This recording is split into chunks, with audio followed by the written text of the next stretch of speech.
స్పష్టంగా చెప్పడం జరిగింది. వారి దగ్గర సబ్జెక్ట్ ఉంటే మాట్లాడమనండి సార్, లేకుంటే మా వాళ్ళు మాట్లాడతాం, మేము నిర్ణయం తీసుకుంటాం. ఏం సార్ మాట్లాడండి.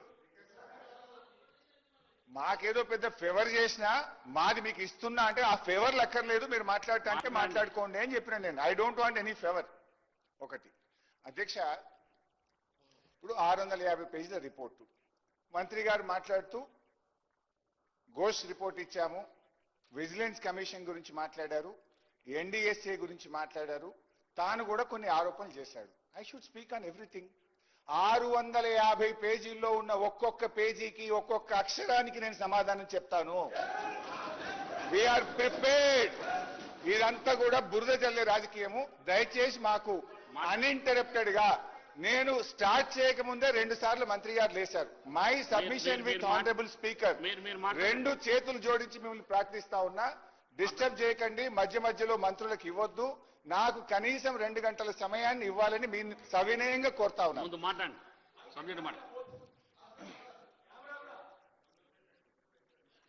అధ్యక్ష, సరే ఈరోజు సభలో రాష్ట్ర ప్రజలందరూ మనము ఎరువుల మీద మాట్లాడతామేమో, మాకేదైనా డైరెక్షన్ ఇస్తారు. హరీష్ రావు గారు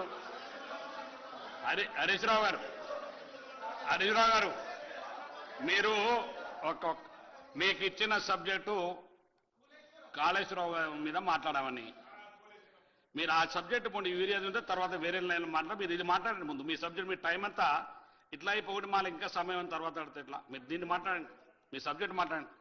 అంటే ఏం సార్ మనం మాట్లాడింది కదా, మీరు అసలు ఒక నిమిషమన్నా మాట్లాడి ఎన్నిసార్లు మైక్ కట్ చేస్తారు సార్? స్టార్ట్ 2 సార్లు మంత్రి లేచి 4 సార్లు మైక్ కట్ చేస్తారు. ఇదేం పద్ధతి సార్? మీరు మాట్లాడండి, ముందు సబ్జెక్ట్ మాట్లాడండి. అధ్యక్ష, ఇవాళ ఒక విషయం అయితే అర్థమైంది అధ్యక్ష, ఈ ప్రభుత్వం ఇంత ఆదరబాదరగా ఆదివారం నాడు అసెంబ్లీ పెట్టి కాళేశ్వరం రిపోర్ట్ను సభలో పెట్టడం అంటేనే వీళ్ళ బురద రాజకీయం అర్థమవుతా ఉంది అధ్యక్ష. ఎందుకంటే అధ్యక్ష, ఎందుకు పోయినా చెప్తాను, అన్ని చెప్తా, don't worry, I will answer each and every question. Be patient. Commission of enquiry act 1952 ప్రకారం 8B 8C ఇవ్వకుండా నిబంధనలు అనుసరించలేదని మేము కోర్టుకు వెళ్ళాం. అది ఫండమెంటల్ రైట్, కాన్స్టిట్యూషన్ ఇచ్చిన రైట్. శ్రీమతి ఇందిరాగాంధీ గారు కూడా వెళ్ళారు, ఎల్కే అద్వానీ గారు కూడా వెళ్ళారు. ఇందిరాగాంధీ వెళ్తే ఒప్పు, మేము వెళ్తే తప్ప. ఎల్కే అద్వానీ గారు వెళ్తే ఒప్పు, మేము వెళ్తే తప్ప. I will explain all those things, don't worry. అయితే అధ్యక్ష, సరే ఆ విషయం కోర్టులో ఉంది, 3 వారాల్లో ప్రభుత్వం కౌంటర్ వేస్తామని చెప్పింది. మేము ఎక్కడ సుప్రీంకోర్టు వెళ్తామో, ఎక్కడ ఈ కమిషన్ రిపోర్ట్ క్వాష్ అయిపోతుందో, దీంట్లో సత్తా లేదు, దీంట్లో నియమ నిబంధనలు పాటించలేదనే విషయం ముఖ్యమంత్రి గారికి బాగా అర్థమైంది. అందుకే ముఖ్యమంత్రి గారు సుప్రీంకోర్టులో కేవిటేసిండ్రు. కోర్టులో కూడా రేపో మాపో మళ్ళీ డిస్కషన్కి వస్తుంది కదా, ఈలోపు అది స్టే వస్తే క్వాష్ అయిపోతుందేమో అని చెప్పి ఆదరబాదరగా ఆదివారం నాడు రిపోర్టు పెట్టిందంటేనే మీ కుట్ర ఏందో అనేటువంటిది స్పష్టంగా రాష్ట్ర ప్రజలకు అర్థమవుతా ఉంది అధ్యక్ష.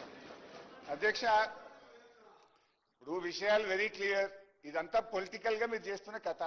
అసెంబ్లీ ఎన్నికల ముందు ప్రిలిమినరీ రిపోర్టు, పార్లమెంట్ ఎన్నికల ముందు మధ్యంతర నివేదిక, మా సిల్వర్ జూబ్లీ జరుపుకుంటే ఫైనల్ రిపోర్టు, ఇప్పుడు పంచాయతీ ఎన్నికలు రేపో మాపో నోటిఫికేషన్ వస్తుంది కనుక ఇప్పుడు Ghosh report. It's all political drama అధ్యక్ష. వీళ్ళు ప్రభుత్వం నడుపుతున్నారా, సర్కస్ కంపెనీ నడుపుతున్నారా నాకైతే తెలియదు. This is all political. Harish Rao garu, మీకు ఇచ్చిన సమయాన్ని మీరు సద్వినియోగం చేసుకోండి. మీరు తర్వాత మళ్ళీ మాకు సమయం ఇవ్వలేదనే దానికంటే మీరు మంత్రి గారు చాలా స్పష్టంగా మాట్లాడినారు. సబ్జెక్టు డైవర్షన్ కాకుండా సబ్జెక్టు మాట్లాడినారు. మీరు సబ్జెక్టు మాట్లాడండి, పొలిటికల్ లైన్ ఎందుకు మాట్లాడతారు? సబ్జెక్టు మాట్లాడండి, మీరు సబ్జెక్టు మాట్లాడండి. నాకంటే ఎక్కువ మీరే మాట్లాడుతున్నారు స్పీకర్ గారు. మీరు మాట్లాడాలి హరీశ్రావు గారు, నాకు ఆ రైట్ ఉంది. కమిషన్ రిపోర్ట్ గురించి చర్చించే ముందు సహజ న్యాయానికి, ప్రజాస్వామ్యానికి సంబంధించినటువంటి మౌలిక అంశాల గురించి ముందు నేను మాట్లాడదలుచుకున్నా అధ్యక్ష. పీసీ ఘోష్ కమిషన్ విచారణ చట్టబద్ధంగా విధి విధానాలను పాటిస్తూ జరిగిందా లేదా అనేటువంటిది చర్చించాల్సిన అవసరం ఉంది. నేను చెప్తున్న విషయాలు సాంకేతిక పరమైనవి కాదు అధ్యక్ష. సహజ న్యాయానికి, ప్రజాస్వామ్యానికి సంబంధించిన మౌలిక అంశాలు, రాజ్యాంగం కల్పించిన హక్కుల గురించి నేను మాట్లాడుతున్నాను అధ్యక్ష. చర్చ వ్యక్తుల గురించి కాదు. Fairness under commission of enquiry act 1952 ప్రకారం నిష్పాక్షికంగా విచారణ జరిగిందా లేదా అనే దాని గురించి నేను మాట్లాడుతున్నా అధ్యక్ష. అట్లా జరగని పక్షంలో ఆ విచారణకు విలువ ఉండదు. ఆ విచారణ రిపోర్టు చిత్తు కాగితంతో సమానమని గతంలో సుప్రీంకోర్టులు, హైకోర్టులు అనేక సందర్భాల్లో కూడా చెప్పారు అధ్యక్ష. అధ్యక్ష, విచారణ ఎదుర్కొనేటువంటి విచారణ విషయంలో కమిషన్ ఆఫ్ ఎంక్వైరీ యాక్ట్ 1952 కింద వేశారు. ఇది ఏంది? గత ప్రభుత్వాల మీద, సంబంధిత అంశాల మీద విచారణ చేసే హక్కు ప్రభుత్వానికి ఎంత ఉందో, విచారణ ఎదుర్కొనేటువంటి పౌరులు, అధికారులు, నాయకులు ఎవరైనా సరే వారికి కూడా తమను తాము రక్షించుకునేందుకు 1952 ఎంక్వైరీ యాక్ట్ స్పష్టమైనటువంటి హక్కులను, రక్షణల్ని కల్పించడం జరిగింది. సెక్షన్ 5 ప్రకారం విచారణ కమిషన్ సాక్షుల్ని పిలిచే అధికారం ఉంది. విచారణ వల్ల ఎవరి ప్రతిష్టకైతే భంగం వాటిల్లుతుందో వారు తమ ప్రతివాదనలు వినిపించడానికి అదే చట్టంలో సెక్షన్ 8B ప్రకారం నోటీసులు ఇవ్వాలి. వాళ్ళను డిఫెండ్ చేసుకోవడానికి కమిషన్ ఆఫ్ ఎంక్వైరీ యాక్ట్ లో స్పష్టంగా చెప్పారు అధ్యక్ష. దిస్ ఈస్ ద యాక్ట్ అధ్యక్ష, పార్లమెంట్ యాక్ట్. ఇది యాక్ట్ లో కూడా 8B 8C చదివి వినిపించమంటే వినిపిస్తే this is there very clear. ఒక సభ్యుడి మీద ఏదైనా ఆరోపణలు చేయాలనుకుంటే ఆ సభ్యుడికి ఏ విషయంలో ఆరోపణలు చేస్తున్నారు దానికి సంబంధించిన పూర్తి వివరాలు ఇచ్చి 8B 8C కింద నోటీస్ ఇస్తేనే అది చెల్లుతుంది, లేకపోతే అది చెల్లదు అధ్యక్ష. అయితే అధ్యక్ష, ఘోష్ గారు ఇవాళ ఎఫెక్టెడ్ పీపుల్ అయిన మా హక్కులను కాలరాశారు. మాకు 8B కింద నోటీసులు ఇవ్వలేదు. మా మీద చేయబోతున్నటువంటి ఆరోపణల గురించి ఆ వివరాలు మాకు చెప్పి దాని మీద మా వివరణ తీసుకోవాల్సిన బాధ్యత ఆయన మీద ఉంది. That he has not followed అధ్యక్ష. నాకు గాని, గౌరవ మాజీ ముఖ్యమంత్రి గారు కేసీఆర్ గాని, అదే విధంగా ఇంకా వారు పిలిచిన ఇతర నాయకులు, అధికారులు ఎవరికి కూడా నాకు తెలిసినంత వరకు 8B కింద నోటీసులు ఇవ్వలేదు. నాకు క్రాస్ ఎగ్జామినేషన్ కి అవకాశం ఇవ్వలేదు అధ్యక్ష. This enquiry is conducted with procedural lapses అనేది సుస్పష్టమైనటువంటిది. ఎందుకంటే అధ్యక్ష, ఇవాళ కాంగ్రెస్ పార్టీ అసలు మేడిగడ్డ వద్ద లోపం ఏర్పడక ముందే కాళేశ్వరం మీద దుష్ప్రచారాన్ని వాళ్ళు ప్రతిపక్షంలో ఉన్నప్పుడే ప్రారంభించారు. కాంగ్రెస్ పార్టీ తన మేనిఫెస్టోలో కూడా మేము సిట్టింగ్ జడ్జితో ఎంక్వైరీ చేస్తామని కాంగ్రెస్ పార్టీ ముందే మేనిఫెస్టోలో పెట్టింది. కాంగ్రెస్ పార్టీ ముందు నుంచి కూడా ఈ ప్రాజెక్టు కట్టే కేసీఆర్ గారికి, బీఆర్ఎస్ కి ఎక్కడ పేరు వస్తుందో అని కోర్టుల్లో కేసులు వేసి అడ్డుకున్నారు, భూసేకరణను అడ్డుకున్నారు, అనేక ఆరోపణలు చేస్తూ వచ్చారు. ఇవాళ దాంట్లో భాగంగానే ఈ ఘోష్ కమిషన్ వేసి రాజకీయమైనటువంటి కక్ష సాధింపుకు ఈ ప్రభుత్వం దిగుతా ఉంది అధ్యక్ష. అధ్యక్ష, ఈరోజు నేను చెప్పేది ఒకటే విషయం అధ్యక్ష. ఆ వాస్తవాలు పరిశోధనకు లోబడి, చట్టానికి లోబడి ఉండాలి. కానీ అది లేదు. ఘోష్ కమిషన్ రిపోర్ట్లో ఎక్కడ లేదు. ఇది రాజ్యాంగ ఉల్లంఘన అవుతుంది. దీనికి ఒక 2-3 ఉదాహరణలు చెప్తాను అధ్యక్ష. చాలా డీటెయిల్స్ ఉన్నాయి కానీ ఐ కోట్ 2-3 ఎగ్జాంపుల్స్ అధ్యక్ష. 8B ప్రకారం నోటీసులు ఇవ్వకుండా గతంలో విచారణ కమిషన్ల నివేదికలు ఏమైనాయో ఒక్కసారి మనం అర్థం చేసుకునే ప్రయత్నం చేద్దాం. 1958లో supreme court Ramakrishna Dalmia versus justice Tendulkar కేసులో విచారణ కమిషన్ ను పొలిటికల్ వెపన్ గా వాడుకోవద్దని సుప్రీంకోర్టు చెప్పింది. కాళేశ్వరం మీద కూడా మీరు మొదటి నుంచి చెప్తూ వస్తున్న గ్లోబల్ చరిత్రను చూస్తే ఈ కమిషన్ రిపోర్ట్ ను మీరు పొలిటికల్ వెపన్ గా వాడుతున్నారనేది సుస్పష్టంగా అర్థమవుతా ఉంది.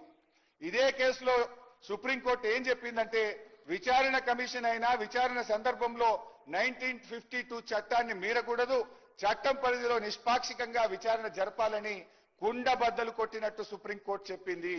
ఇవాళ ఘోష్ కమిషన్ 8B కింద మాకు నోటీసులు ఇవ్వలేదు, విచారణ నిష్పాక్షికంగా జరపలేదు, అందుకే this enquiry is unfair, illogical and politically motivated అని నేను చెప్పదలుచుకున్నాను. అదేవిధంగా Kiran Bedi versus committee of enquiry 1989లో Kiran Bedi versus committee of ఎంక్వైరీలో 8B కింద నోటీసులు ఇవ్వకుండా విచారణ చేస్తే ఆ రోజు కోర్టు ఏం చెప్పిందంటే, this report should be null and void, it is illegal and it must be ignored అని ఎవరు చెప్పిండ్రు? సర్వోన్నత న్యాయస్థానం సుప్రీంకోర్టు చెప్పింది. ఈ రిపోర్టు చెల్లదు, ఈ రిపోర్టు న్యాయబద్ధం కాదు, ఈ రిపోర్టు లెక్కకు రాదు అని సుప్రీంకోర్టే కుండ బద్దలు కొట్టినట్టు చెప్పింది. ఇకపోతే LK Advani versus state of Bihar. LK Advani గారి మీద కూడా ఇలాంటి కమిషనర్ ఆఫ్ ఎంక్వైరీ చేస్తే 8B కింద నోటీస్ ఇవ్వనందుకు 2003లో ఎల్కే అద్వానీ గారు బీహార్లో పాట్నా హైకోర్టులో కేసు వేస్తే నన్ను 8B కింద విచారించలేదు, ఇది తప్పు అన్నప్పుడు బీహార్లోని పాట్నా హైకోర్టు ఆ కేసును కొట్టివేసింది. అప్పుడు బీహార్ రాష్ట్రం సుప్రీంకోర్టుకు అప్పీల్ పోతే సుప్రీంకోర్టు కూడా 8B కింద నోటీసులు ఇవ్వకపోతే ఈ ఎంక్వైరీ రిపోర్ట్ చెల్లదు అని చెప్పి సుప్రీంకోర్టు కూడా కొట్టివేసిన విషయాన్ని గుర్తు చేస్తున్నాను. అదేవిధంగా జయలలిత గారి మీద తమిళనాడులో 1997లో జయలలిత వర్సెస్ స్టేట్ ఆఫ్ తమిళనాడులో కూడా 8B కింద నోటీస్ ఇవ్వకపోతే మద్రాస్ హైకోర్టు కూడా దాన్ని చెల్లదు, ఇది చిత్తు కాగితంతో సమానమని ఆ రిపోర్ట్ను కొట్టివేసింది గుర్తు చేస్తున్నాను. సరే, లాస్ట్ ఇక మీరు ఇందిరమ్మ రాజ్యం అంటారు కదా, ఇందిరమ్మ మీద వేసిన కమిషన్ కూడా ఉంది ఒకటి. ఆనాడు ఇందిరాగాంధీ గారు 1975లో దేశంలో ఎమర్జెన్సీ విధిస్తే అప్పుడు అధికారంలోకి వచ్చిన జనతా ప్రభుత్వం ఇందిరాగాంధీ గారి మీద షా కమిషన్ వేసింది. షా ఎవరు? సుప్రీంకోర్టు ప్రధాన న్యాయమూర్తి. మా ఉత్తమ్ గారు అంటున్నారు, అరే సుప్రీంకోర్టు న్యాయమూర్తి తీర్పునే తప్పు పట్టరా, సుప్రీంకోర్టు న్యాయమూర్తిని మీరు PCC రిపోర్ట్ అంటారా అన్నారు. ఆ రోజు కాంగ్రెస్ నాయకులు దేశమంతా ధర్నాలు, రాస్తారోకోలు, షా కమిషన్ ఇది కక్షపూరితమైనది, ఇది రాజకీయ ప్రేరితమైనదని దేశమంతా సుప్రీంకోర్టు ప్రధాన న్యాయమూర్తికి వ్యతిరేకంగా మీరు ధర్నాలు చేస్తే ఒప్పు, ఈ చెత్త రిపోర్ట్ను తప్పంటే మాది తప్పైతుందా అని నేను అడుగుతా ఉన్నా. అధ్యక్ష, అయితే ఆ రోజు మినిస్టర్ గారు సార్ ఇప్పుడు గౌరవ